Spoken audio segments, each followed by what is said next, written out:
Well, me and the crew boss are out today. We're gonna be going around the yard. We're gonna be marking trees that we gotta take and either do some trimming or take out altogether. So we're gonna just meander around, and I got my flag and tape here. We're gonna go through and make some marks, so stay tuned. All right, we're gonna go find some trees. Okay.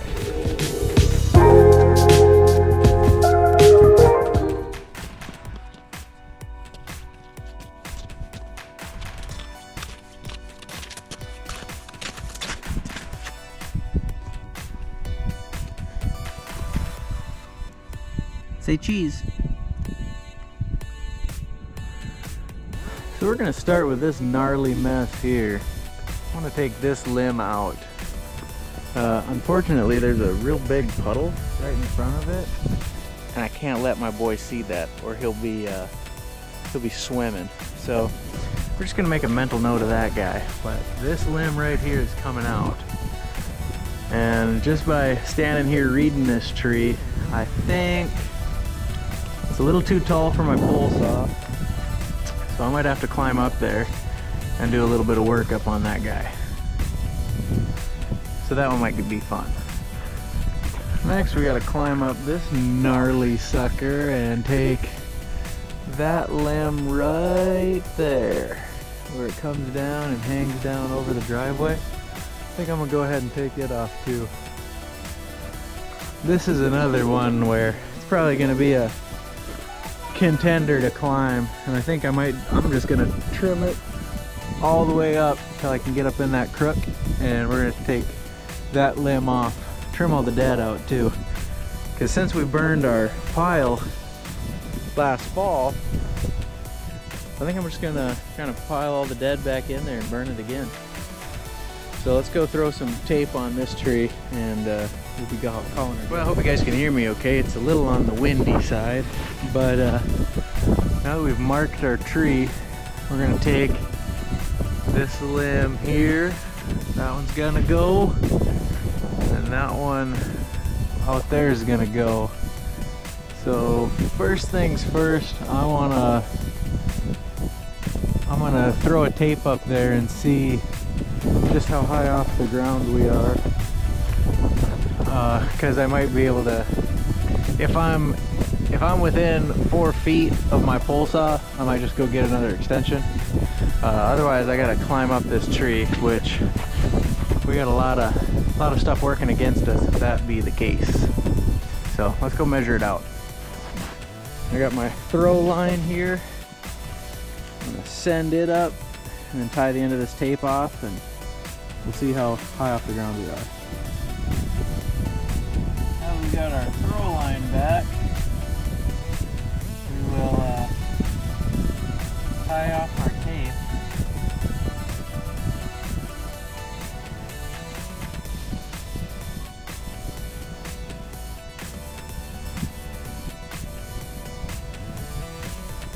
Tell you what, getting the actual throw line was worth the money.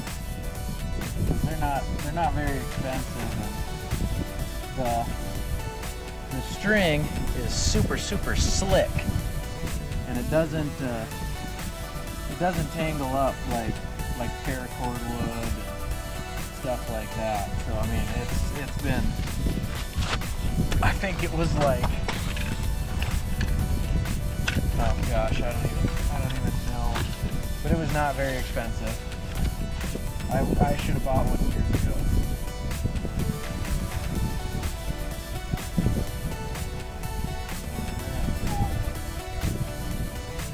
Our little bowling trick here.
right on with how long my pole saw is.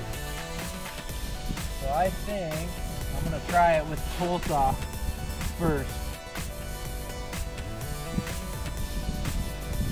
Although, looking at my other side, I'm gonna have to do that one. That one I'll have to climb the tree, so I might as well climb one and be done, huh?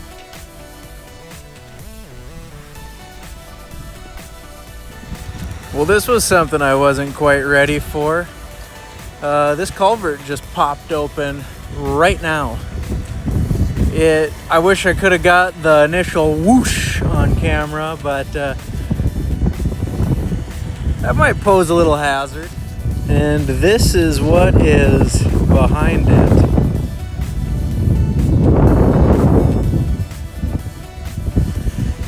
I'm sure that box right there is probably just fine to be submerged in water.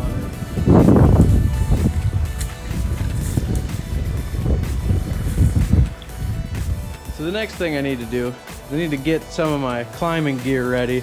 And I'm gonna get that all prepped up so that way when it warms up a little bit, I'm ready to go. So this is the harness that I've been using for trees lately. I like it, it's nice and light, but it's not the best.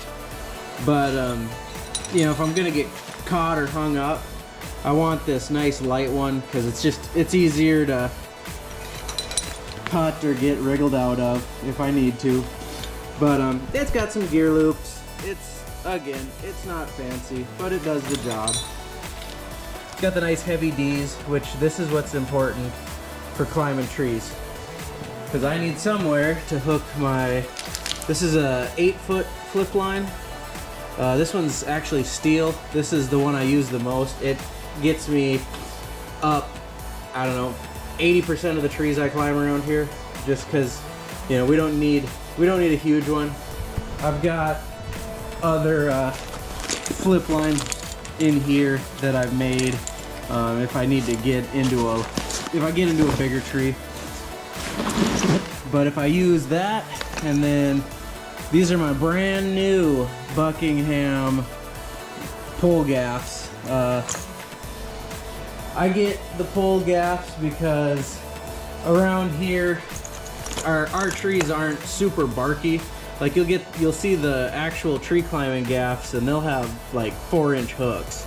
And I just don't need anything that aggressive for around here, and pole gaffs are a little more readily available.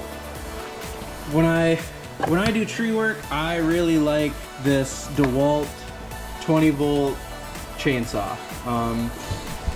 I've switched to electric chainsaws and electric pole saws, especially when I'm up in a tree, because I do a lot by myself. I know I shouldn't, but with the electric, when you let go of the trigger, it stops. So anything I do up in a tree, I use the electric. It's just for safety reasons. If I get into a situation where I need a gas saw or a little more power, then obviously I'm gonna have help close by, because it's just too dangerous otherwise. But so we'll go ahead and throw a chain on that, and we will get some of the rest of this ready. And in the next video, we'll hop up in a tree. So thanks for watching. If you have any other questions about this gear, feel free to give me a shout. You know, ask comments, ask questions. I love talking gear. Well guys, if you liked that video, you might like some of my other videos, so feel free to check out the rest of the videos on this channel and be the reason somebody smiles today.